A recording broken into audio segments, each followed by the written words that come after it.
South ఇండియాలోనే biggest sorry store మన Varahi silks మన విజయవాడ ఎంజీ రోడ్లో ప్రారంభం.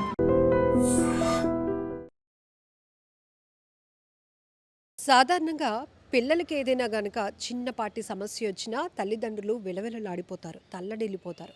కానీ ఇక్కడ 5వ తరగతి చదువుతున్న 10 ఏళ్ల బాలుడు మాత్రం తన సమయ స్ఫూర్తితో తన కన్న తల్లికే పునర్జన్మనిచ్చాడు. అవును, నిజంగా ఈ బాలుడి సాహసానికి, సమయస్ఫూర్తికి అందరూ కూడా ప్రశంసించాల్సిందే, మీ బ్లెస్సింగ్స్ ఇవ్వాల్సిందే. పశ్చిమ గోదావరి జిల్లా భీమవరం మండలం జొన్నలగరువు గ్రామంలో ప్రభుత్వ పాఠశాలలో 5వ తరగతి చదువుతున్నాడు Dikshit. So mega parents meet జరుగుతోంది. ఖచ్చితంగా మీ అమ్మా నాన్నల్ని తీసుకురావాలని టీచర్స్ చెప్పారు. అయితే అప్పటికే ఈ మీటింగ్ గురించి అబ్బాయి చెప్పాడు, అమ్మ వస్తుంది కదా అని ఎదురు చూస్తున్నాడు. ఇంతకీ అమ్మ రాలేదు. ఎందుకంటే ఆ తల్లి కూడా చెప్పింది, ఖచ్చితంగా నేను ఈ టైంకి వచ్చేస్తానన్న, పనులన్నీ ముగించుకోనని. అయితే ఈ అబ్బాయికి డౌట్ వచ్చింది, అమ్మ ఇంటి ఇంకా రాలేదు, ఇంటికి వెళ్ళి మళ్ళీ అమ్మని తీసుకుని పేరెంట్స్ మీటింగ్కి వద్దాం, స్కూల్కి వద్దామని అనుకుని ఇంటికి వెళ్ళేటప్పటికే ఆమె కరెంటు షాక్తో విలవిలలాడిపోతూ అక్కడ పడిపోయింది. అంతలోనే ఆ అబ్బాయి ఆ తల్లిని ఆ కండిషన్లో చూసి కాస్త షాక్కి గురయ్యాడు. కానీ భయపడలేదు, పెద్దగా కేకలు వేశాడు. అయితే అందరూ వచ్చి తన తల్లిని కాపాడేలోపు తానే తన తెలివిని, సమయస్ఫూర్తిని ఉపయోగించి ముందు మోటార్ స్విచ్ని ఆఫ్ చేసేసాడు. ఆ తర్వాత ఇప్పుడు చాలా ప్రమాదాలు జరిగినప్పుడు కరెంట్ షాక్కి గురైన వాళ్ళు ఎలా ప్రొటెక్ట్ చేస్తున్నారో ఈ అబ్బాయి కొంత నాలెడ్జ్ తీసుకున్నట్టున్నాడు. కొన్ని వీడియోలు చూసి యాజ్ ఇట్ ఈస్గా ఆమెను చాలా జాగ్రత్తగా ఆ కరెంటు షాక్ తగిలిన చోటు నుంచి పక్కకు లాగి ఆమె ప్రాణాలు కాపాడాడు. అంతేకాదు పక్కనే ఉన్నటువంటి ఒక హాస్పిటల్కి కూడా తల్లిని తీసుకెళ్లే ప్రయత్నం చేసి ఆ తర్వాత పేరెంట్స్ మీటింగ్కి తన కన్న తల్లితో పాటు వెళ్ళాడు. నిజంగా చెప్పాలంటే దీక్షిత్ వయసు చాలా చిన్నదే, బలంగా కూడా ఉండే పరిస్థితి ఉండదు. ఎందుకంటే తన బాడీ సహకరించదు అంత ఆలోచన చేయాలి అంటే. కానీ ఇక్కడ చూడండి ఎంత తెలివిగా ఆలోచించాడు, ఎంత టైమింగ్ పాటించాడు. తన తల్లిని కాపాడుకోవాలనే తన ఆలోచన వచ్చింది. ఇమీడియట్గా మనలాంటి వాళ్ళమైతే కనుక ప్యానిక్ అయిపోతాం, ఎవరో రావాలి వచ్చి కాపాడాలి అనుకుంటాం. కానీ ఇంతలాగా తనే ఒక లైఫ్ సేవియర్గా, తనే తన తల్లికి ఒక పునర్జన్మని ఇచ్చేవాడిగా మారాడు అంటే రియల్లీ గ్రేట్ కదా. సో ఇలాంటి పిల్లల్ని మనం చూస్తూనే ఉంటాం. సాహసం చేసే విధానం చూసినా కూడా వీళ్ళ ఆలోచన శక్తి, వీళ్ళ మైండ్ సెట్ ఇవన్నీ కూడా చూస్తే మాత్రం నిజంగా ఎంత ముచ్చటేస్తుందో. చాలామంది చూడు వయసుకు సంబంధమే ఉండదు వాళ్ళు చేసే పనులకి. అలాంటిది చిన్న చిన్న వయసులో కూడా వాళ్ళ అద్భుతాలు సృష్టించి ఎంతో పేరు తెచ్చుకుంటున్నారు, ఎంతోమందికి ఆదర్శంగా నిలుస్తున్నారు. అలానే ఈ పశ్చిమ గోదావరికి చెందినటువంటి 5వ తరగతి బాబు దీక్షిత్ కూడా తల్లి కండిషన్ని పూర్తిగా అవగాహనలోనికి తెచ్చుకొని టైమింగ్ పాటించి ఆమెకు కరెంటు షాక్ తగిలి అలా పడిపోతే తన్ని ఇమీడియట్గా ప్రొటెక్ట్ చేయడం అనేది రియల్లీ గ్రేట్ అనిపిస్తోంది. సో ఈ అబ్బాయి చూస్తున్నారుగా తన తెలివి కానీ తన సమయస్ఫూర్తి కానీ. అందుకే అంటారు చదువు ఒక్కటే కాదు, సోషల్ నాలెడ్జ్ కూడా చాలా ఇంపార్టెంట్.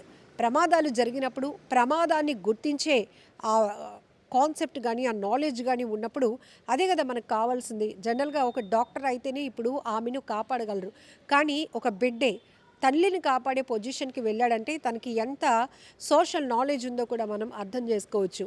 సో ఈ అబ్బాయికి మీ బ్లెస్సింగ్స్ ఎలా ఇస్తున్నారో కూడా కామెంట్లో తెలియచేయండి. ఇంకొకటి ఏంటంటే Indian society of critical care medicine కూడా ఇదే చెప్తోంది.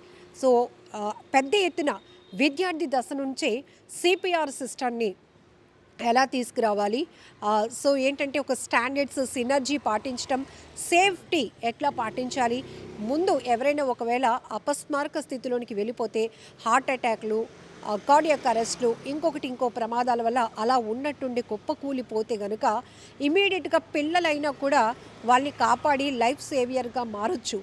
మొదటి నుంచి కూడా పిల్లల నుంచి ఈ సబ్జెక్ట్ని నాలెడ్జ్గా తీసుకెళ్తే ఖచ్చితంగా వాళ్ళే ఇది చేయగలుగుతారు అనేటటువంటి కాన్సెప్ట్తో ఇప్పుడు ISCCM కూడా పెద్ద ఎత్తున ఒక అవేర్నెస్ తీసుకొస్తుంది. నిన్ననే విశాఖ వేదికగా కూడా డాక్టర్స్ అంతా కూడా దీని గురించి మాట్లాడడం జరిగింది. సిపిఆర్ ఎందుకు చేయాలి, సిపిఆర్ సిస్టమ్ చేసే ముందు ఎట్లాంటి స్టాండర్డ్స్ పాటించాలి, ఆ చేసే వాళ్ళకి ఎలాంటి అవగాహన ఉండాలి, ఎలాంటి ధైర్యం ఉండాలి, ఒకవేళ ఏదైనా అది రాంగ్ అయితే కనుక అందరూ ఏదో అనేసుకుంటారని ముందే ఆగిపోకుండా అట్లా ప్రాణాపాయ స్థితిలో ఉన్న వాళ్ళకి ఒక ముందడుగు వేసి వాళ్ళని కాపాడాలని ప్రయత్నం, సిపిఆర్ని ఎలా చేయాలి అనే దానిపైన కూడా ప్రతి ఒక్క పిల్లలు కూడా నేర్చుకోవాల్సిన సబ్జెక్ట్ ఇది, పాఠ్యాంశాల రూపంలో చేర్చాలనే కాన్సెప్ట్ని మేము చాలా ఎఫెక్టివ్గా ముందుకు తీసుకెళ్తున్నామని చెప్తున్నారు. నిజానికి వాళ్ళ కాన్సెప్ట్కి ఈ అబ్బాయి చేసిన పనికి చాలా కనెక్టింగ్ ఉంది. ఎందుకంటే నిజంగానే కదా, ఈ అబ్బాయికి ఆ మాత్రం నాలెడ్జ్ ఉండబట్టే తన తల్లిని ఈ రోజు కాపాడుకోగలిగాడు. ఈవెన్ తన తల్లిని కాపాడుకొని మరీ పేరెంట్స్ మీటింగ్కి తీసుకెళ్ళాడు. ఎంత ముచ్చటగా, ఎంత గొప్పగా ఉందో ఈ లైన్ అంతా కూడా ఈ అబ్బాయి గురించి చెప్పడం. మీ బ్లెస్సింగ్స్ కూడా ఇవ్వండి దీక్షిత్కి. సో మీరేమంటారు కూడా కామెంట్ బాక్స్లో మెన్షన్ చేయండి. విద్య అనేది మన భవిష్యత్తుకి, మనకి ఏదో ఉద్యోగం ఉన్నత స్థాయిలో ఉంచడం కోసమే కాదు, సోషల్ నాలెడ్జ్, సమాజం పట్ల సామాజిక స్పృహ కలిగి ఉండటం, ఎవరైనా కష్టంలో ఉంటే, ఇబ్బందుల్లో ఉంటే మనం ముందడుగు ఎలా వేయాలి, మనకున్న ఆలోచన ఏంటి, మనలో ఉన్న మానవత్వాన్ని ఎప్పుడు ఎలా ఉపయోగించాలి అని చెప్పడానికి కూడా ఈ Dikshit best example. And for more videos, Please subscribe to iDream. Please subscribe to iDream. Please subscribe iDream. And please subscribe to iDream. For more videos, subscribe to iDream. please like, share and subscribe to the channel. Congratulations, iDream. subscribe to iDream. Subscribe to iDream. So subscribe to iDream Media. iDream team andarki huge congratulations. Please subscribe iDream Media. Please subscribe to iDream. Subscribe iDream. Please subscribe to iDream. iDream అంటే నా కళల ఛానల్ను subscribe చేసుకున్న నోరు తిరుగుతలేదు, మీరైతే గంట గుర్తు కొట్టండి. For more such videos, please subscribe to iDream. Subscribe to iDream. Please subscribe to iDream. Please subscribe iDream Media. Please do subscribe to iDream. Please subscribe to iDream Media. For best entertainment and information, please subscribe iDream. And don't forget to subscribe to iDream.